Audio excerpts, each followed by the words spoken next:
नमस्कार, सुप्रभात। सुबह के 7 बजने को हैं। 7 की बड़ी बात लेकर मैं हूं आपके साथ तृप्ति सोनी। खबरों की शुरुआत करते हैं। रायपुर के दलदल सिवनी में फोम और ऑयल गोदाम में भीषण आग लग गई। लगभग 5000 फीट में फैले तेल गोदाम में आग लगने से आग ने विकराल रूप ले लिया। हालांकि पूरी आगजनी की घटना में किसी प्रकार की कोई जनहानि नहीं हुई है। वहीं आगजनी से रिहायशी इलाके में ज्वलनशील पदार्थ के फैक्ट्री और गोदामों की पोल भी खुल गई। आग श्याम ट्रेडर्स और महेश ट्रेडर्स नाम के फोम गोदाम से शुरू हुई और बगल में एक सरकारी तेल गोदाम तक पहुंच गई। फोम और तेल में लगी आग की लपटें 100 फीट ऊंचाई तक देखी गई। काला धुआं आसपास के बिल्डिंग में भरने से 700 परिवारों को फ्लैट खाली कर बाहर आना पड़ा। वहीं पूरे इलाके की बिजली भी काट दी गई। दमकल कर्मी गोदाम की दीवार तोड़कर बचाव काम में लगे रहे। सैकड़ों की संख्या में पहुंचे लोग वीडियो बनाते नजर आए। होमगार्ड के डिस्ट्रिक्ट कमांडेंट संजय मिश्रा ने बताया कि दमकल कर्मी सुबह तक आग बुझाने की जद्दोजहद करते रहे। जब आग बुझी तो आसपास के लोगों ने राहत की सांस ली है। रिहायशी इलाके में ये तेल गोदाम था। आग काबू में हो चुकी है। कड़ी मशक्कत के बाद आग पर काबू पाया गया है। ये तस्वीरें जहां आग ने विकराल रूप ले लिया था। आग बुझ गई है, जिसके बाद की तस्वीरें आपको दिखा रहे हैं।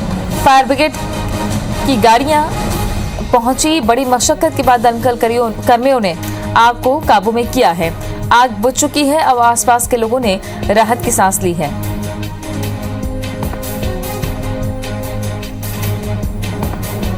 गोदाम है ना, ऑयल भरा हुआ है इसमें पूरा, और जाने का कहीं रास्ता नहीं है।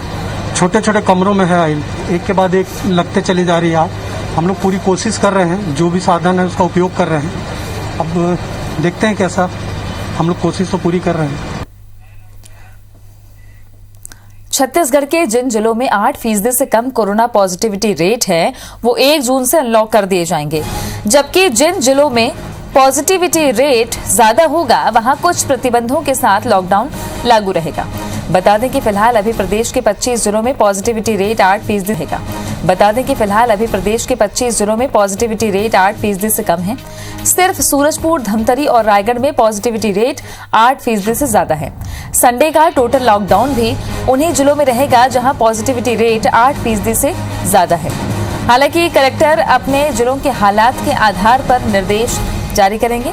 लॉकडाउन हटने के बाद भी प्रदेश में नाइट कर्फ्यू लागू रहेगा। दुकानों को हर हालत में शाम 6 बजे बंद कर दिया जाएगा। राज्य सरकार ने सभी दुकानों, शोरूम, मॉल्स को खोलने के आदेश भी दे दिए हैं। शाम 6 बजे तक ही भी खुलेंगे। होटल, रेस्टोरेंट में बैठकर खाने की सुविधा नहीं होगी, केवल पार्सल सेवा जारी रहेगी। सिनेमा हॉल और थिएटर आगामी आदेश तक बंद रहेंगे। 8% से कम पॉजिटिविटी रेट वाले जिले 1 जून से अनलॉक होने जा रहे हैं। छत्तीसगढ़ शासन ने ये बड़ा फैसला लिया है, जिसके तहत लोगों को छूट दी जा रही है। प्रदेश के 25 जिलों में पॉजिटिविटी रेट 8% से कम है। मतलब लगभग पूरा छत्तीसगढ़ अनलॉक होने को है। नाइट कर्फ्यू लगातार जारी रहेगा।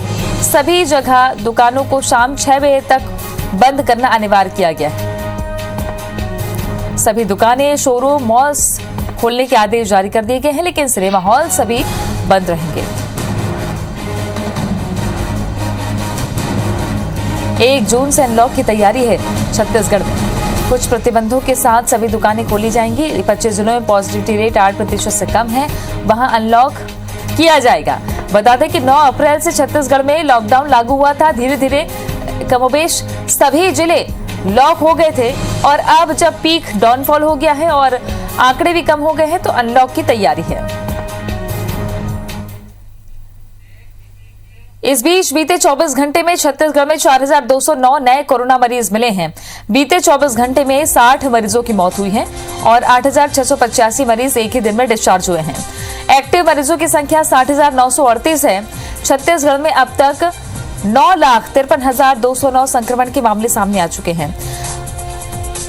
12,640 मरीजों की मौत अब तक कोरोना काल में हुई है और 8,79,625 मरीज स्वस्थ भी हुए हैं।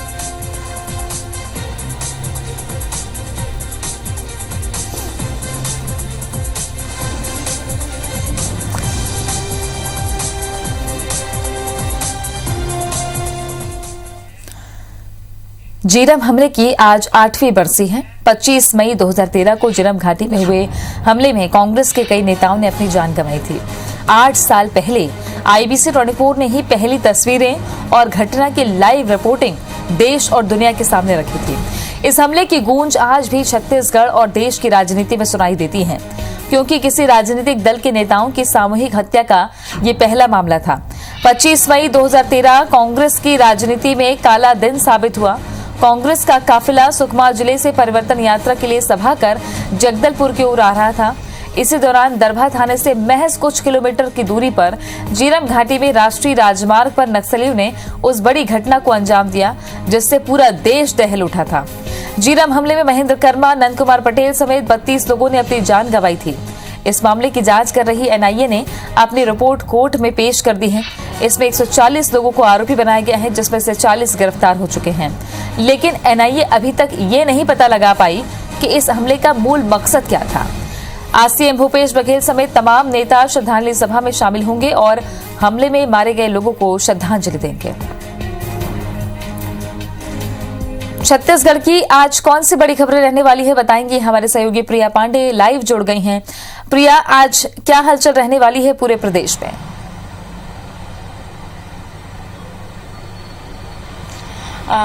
बिल्कुल तृप्ति, इस वक्त प्रदेश के लिए सबसे राहत की बात यही है कि प्रदेश भर में लगातार संक्रमण के जो मामले हैं वो कम हो रहे हैं।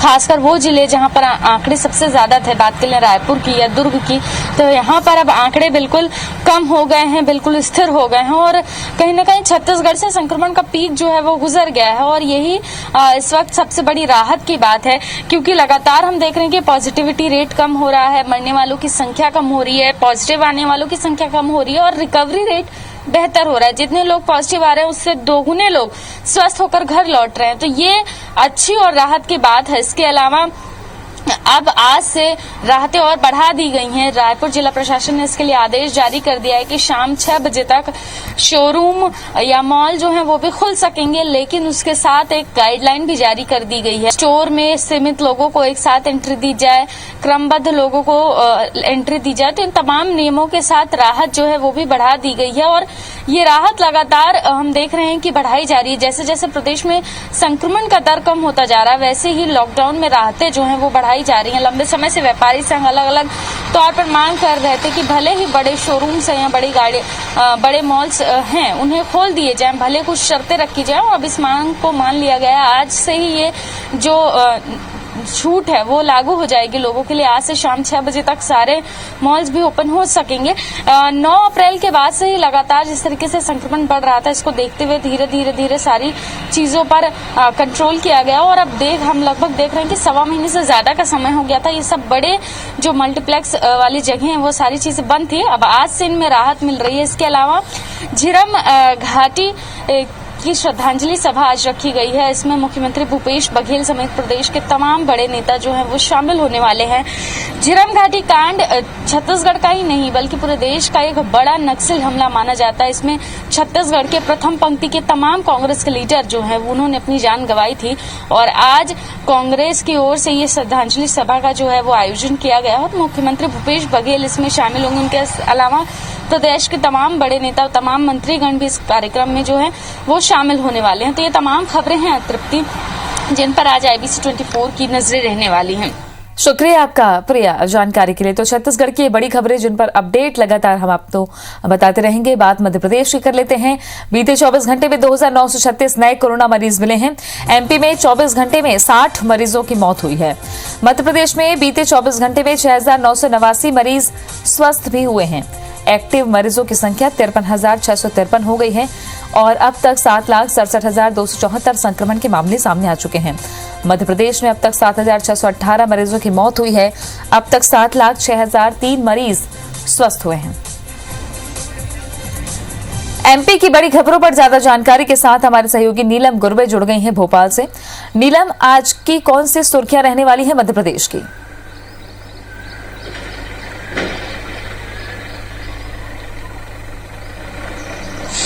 जी बिल्कुल, मध्य प्रदेश में यदि आज की सुर्खियों की बात करें तो कोरोना संक्रमण पर लगातार जो है बनी हुई है सभी की नजर। समीक्षा जो स्थितियां हैं वो देखी जा रही है। मुख्यमंत्री शिवराज सिंह चौहान भी लगातार समीक्षा बैठकें ले रहे हैं और जिसका ये नतीजा है कि अब जो है पॉजिटिविटी दर भी 3.8% के आसपास मध्य प्रदेश में पहुंच गई है और लगातार जो है हमें कम होते हुए मामले दिख रहे हैं। वही रिकवरी रेट भी काफी बढ़कर हमें मिल रहा है, तो एक बेहद राहत भरी बात मध्य प्रदेश में पिछले दिनों से देखने मिल रही है, जहां पर हमें लगातार कम होते हुए नए संक्रमण के मामले दिख रहे हैं। वहीं मुख्यमंत्री शिवराज सिंह चौहान आज आपदा राशि के रूप में निर्माण श्रमिकों के खाते में करीब 112.813 करोड़ की राशि जो है वो एक सिंगल क्लिक के जरिए देंगे। ये आपदा राशि उन निर्माण श्रमिकों को दी जाएंगी जो पंजीकृत है मध्य प्रदेश में अलग अलग संस्थाओं के जरिए। करीब 11,28,130 पंजीकृत श्रमिक है जिनको ये आपदा राशि दिए जाने वाली है। और इसके साथ ही मुख्यमंत्री शिवराज सिंह चौहान कुछ निर्माण श्रमिकों से वर्चुअली भी बातचीत करेंगे। तो ये मुख्य बड़ी खबरें हैं जिन पर आज मध्य प्रदेश में दिन भर जो है नजर बनी रहेगी। इसके साथ ही साथ वैक्सीनेशन की रणनीति एक बार फिर से बदली जानी है, जिसके लिए अभी स्वास्थ्य विभाग काम कर रहा है कि 18+ का वैक्सीनेशन अब किस नई रणनीति के तहत किया जाना है, क्योंकि पिछले दिनों 18+ वालों के वैक्सीनेशन में कई सारी समस्याएं देखने को मिली थी। काफी ज्यादा लोगों को इंतजार अभी करना पड़ रहा है और वहीं वैक्सीनेशन की कमी के कारण जो पहला डोज है वो लोगों को नहीं लग पा रहा था। तो जिसे लेकर एक बार फिर से स्वास्थ्य विभाग अपनी रणनीति पर सोच विचार कर रहा है और उसके बाद एक नई रणनीति हो सकता है कि 1-2 दिन में हमें देखने को मिल सकती है। जी शुक्रिया आपका नीलम जानकारी के लिए। बिलासपुर समेत संभाग में ब्लैक फंगस के मामले तेजी से बढ़ते जा रहे हैं। शहर में ही जहां अब तक आधा दर्जन मरीज ब्लैक फंगस के सामने आ चुके हैं, तो वहीं संभाग के दूसरे जिलों से भी रोजाना ब्लैक फंगस के मरीज सामने आ रहे हैं। इसमें कई मरीज गंभीर स्थिति में अस्पताल में भर्ती हो रहे हैं। ऐसे ही 3 गंभीर मरीजों को बिलासपुर से रायपुर रेफर किया गया है। वहीं 11 मरीजों का सिम्स में उपचार चल रहा है। सरगुजा संभाग में भी अलग अलग जिलों में कोरोना के बाद अब ब्लैक फंगस के मामले सामने आ रहे हैं। एक संदिग्ध मरीज की मौत के बाद संभाग के सबसे बड़े अस्पताल मेडिकल कॉलेज अस्पताल में न सिर्फ ब्लैक फंगस के मरीजों के लिए अलग वार्ड का निर्माण कराया जा रहा है, बल्कि रैपिड रिस्पांस टीम का भी गठन कर दिया गया है, जिसमें ENT, आई समेत मेडिसिन के डॉक्टर तो शामिल किए ही गए हैं। साथ ही इसकी अध्यक्षता MS खुद करेंगे। इस बीमारी में इन्फेक्शन का कारण है कि अलग अलग विधा के डॉक्टर्स की टीम बनाकर रैपिड रिस्पांस टीम बनाई गई है, जो तत्काल सूचना पर इलाज शुरू कर सकेगी।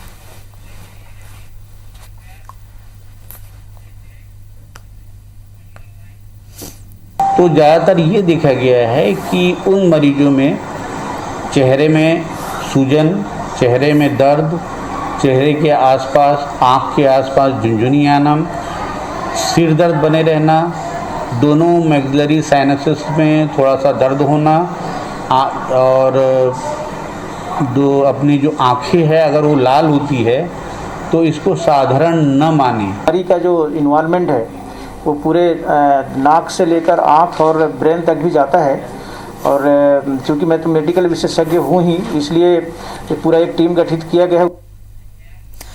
बीजेपी महासचिव कैलाश विजयवर्गीय ने कोरोना की दूसरी लहर को लेकर बड़ा बयान दिया है। उन्होंने भारत में कोरोना की दूसरी लहर को चाइना प्रायोजित बताया। इंदौर में पितृ पर्वत पर प्रेस वार्ता में कैलाश विजयवर्गीय ने कहा कि भारत में कोरोना की दूसरी लहर आई है या भेजी गई है, ये एक चर्चा का विषय है, क्योंकि दुनिया में अगर चाइना को किसी ने चुनौती दी है तो वो भारत ने दी है, मोदी जी ने दी है और ये चाइना का वायरल वार है। इस वायरल वार है क्या, ये सवाल पूछा है। इस पर आज बहस शुरू हो गई है। कैलाश ने कहा कि हमें तो लगता है कि ये चाइना का वायरल वॉर है, क्योंकि सिर्फ भारत में ही दूसरी लहर आई है, जबकि पड़ोसी देश बांग्लादेश, पाकिस्तान, श्रीलंका, भूटान और अफगानिस्तान में दूसरी लहर नहीं आई है। कैलाश ने कहा कि हम सब को एक साथ मिलकर इस महामारी का मुकाबला करने की आवश्यकता है। कोविड का दूसरी लहर आई है। यह लहर आई है कि भेजी गई है, ये एक चर्चा का विषय, क्योंकि दुनिया के अंदर यदि चाइना को किसी ने चुनौती दी तो भारत ने दी, मोदी जी ने दी। और ये चाइना का वायरल वार है क्या, इसके ऊपर आज बहस प्रारंभ हो गई।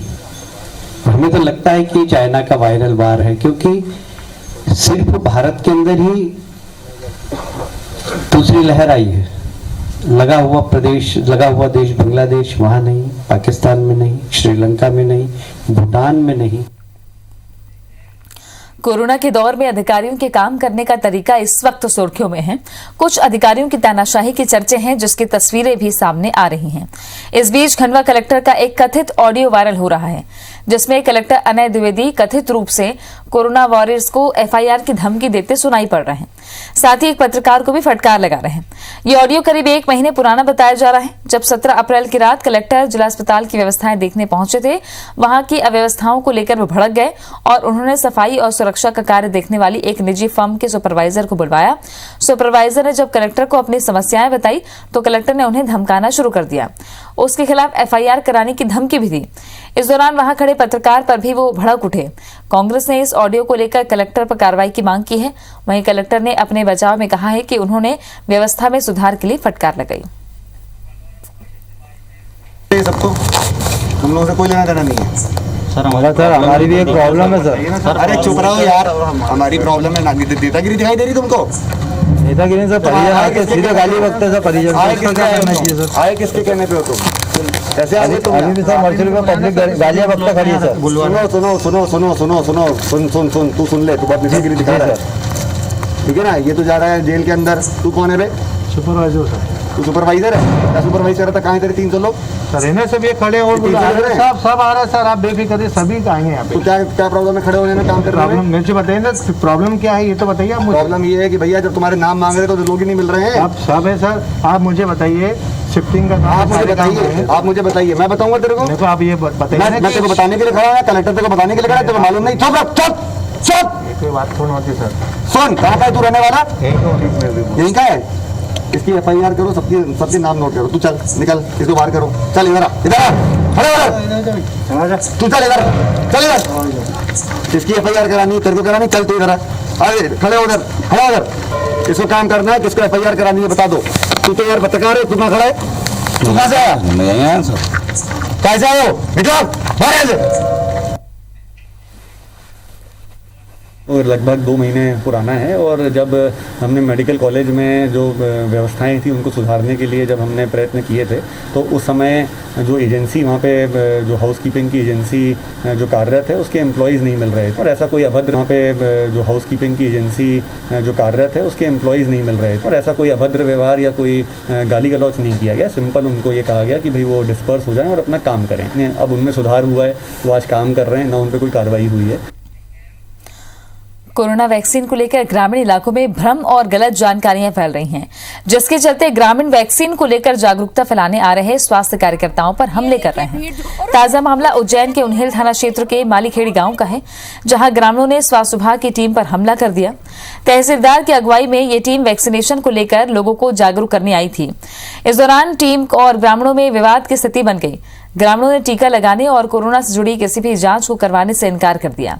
कर्मचारियों के समझाने पर लोगों ने उन पर पत्थर और लाठियों से हमला कर दिया। हमले में घायल लोगों को अस्पताल में भर्ती किया गया है। वहीं पुलिस ने इस मामले में 2 आरोपियों को गिरफ्तार कर लिया है। फिलहाल पूरे मामले की जांच की जा रही है। दमोह के तेंदुखेड़ा क्षेत्र का भी एक ऐसा ही वीडियो वायरल हुआ है, जिसमें ग्रामीण स्वास्थ्य विभाग की टीम से अभद्रता करते नजर आ रहे हैं।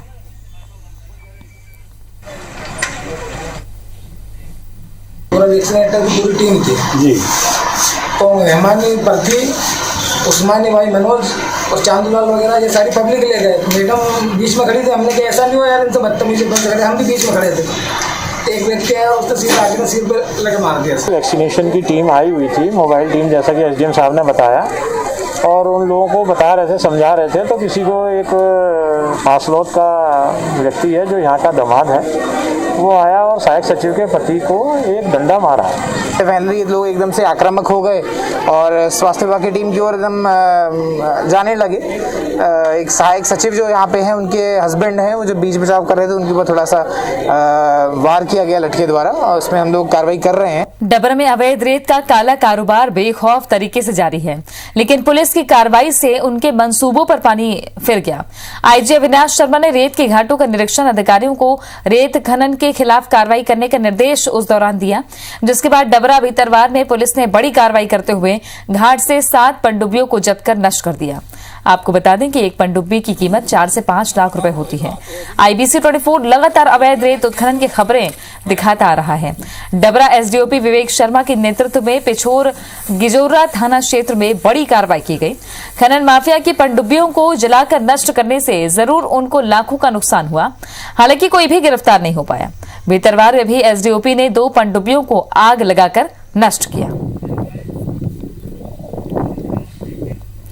सोशल मीडिया में अपने ही पुलिस अधिकारी पर आरोप लगाने वाले लखनपुर थाना क्षेत्र के कुन्नी चौकी में पदस्थ प्रधान आरक्षक मनीष तिवारी को निलंबित कर दिया गया है। मनीष तिवारी ने अपने ही SDOP पर पैसे लेकर आरोपियों को छोड़ने का आरोप लगाया था। दरअसल रो कर अपने ही विभाग के SDOP पर आरोप लगाने वाले सरगुजा जिले के कुन्नी चौकी में पदस्थ प्रधान आरक्षक मनीष तिवारी का आरोप है कि 2 दिन पहले थाना परिसर में उनकी कार और एक आरक्षक की बाइक आगजनी का शिकार हुई। इस मामले में उन्होंने 5 लोगों को हिरासत में लिया था, जिसे SDOP चंचल तिवारी ने रिहा कर दिया। बता दें कि SP को शिकायत मिली कि मामले में निर्दोष व्यक्तियों को आपसी रंजिश के कारण फंसाया जा रहा है। ऐसे में SDOP चंचल तिवारी जांच करने गई तो पता चला कि पकड़े गए सभी आरोपी एक ही परिवार से हैं, जिनसे कुछ दिन पहले प्रधान आरक्षक मनीष तिवारी का विवाद हुआ था। यही नहीं, जांच में इस बात का भी खुलासा हुआ कि पकड़े गए 2 आरोपी तो घटना की दिनांक को गांव में ही नहीं थे। उधर 3 सदस्यीय टीम को मामले की जांच का जिम्मा सौंपा गया है, जिसके बाद दोषियों के खिलाफ कार्रवाई की जाएगी। ज्यादा पैसा दूंगा आपको, आप ऐसा मत करिए मैडम, फिर आप दुआ लगेगा। मैं 1-1 रुपए करके जमा किया हूँ गाड़ी को मैडम, मेरे गाड़ी को आग लगा दी है।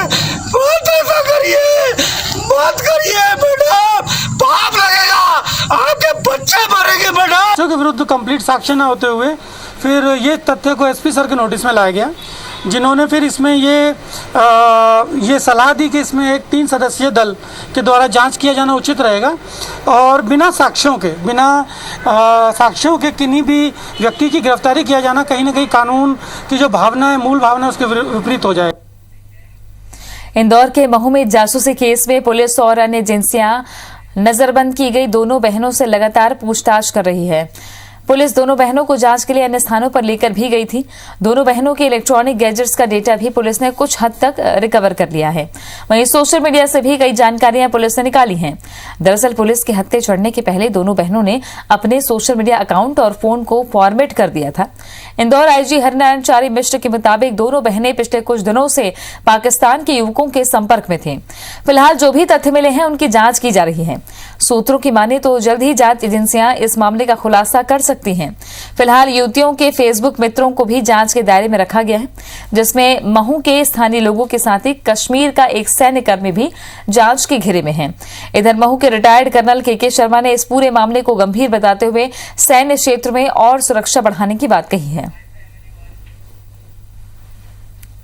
लोग हैं वो परिस्थितियां संदिग्ध हैं, लेकिन इसमें जो तथ्य है उस तरह से अभी नहीं गिर करते। हो सकता है कि यह जो प्रयास हुआ हो वो संपर्क अभी कुछ दिनों का ही हो। शुरुआती दौर में इन्हें अपने दुष्चक्र में फंसाने की कोशिश की जा रही है और प्रारंभिक दौर में पुलिस को पता लग गया तो ये घटना आगे नहीं बढ़ पाई। इस तरह का मामला हो सकता है, लेकिन बहरहाल पुलिस इस पूरे बिंदु पर साथ की बड़ी बात में आज के लिए बस इतना ही। आगे देखिए छत्तीसगढ़ी भाषा में खबरों का बुलेटिन हमार बानी हमार गोट श्रवण के साथ।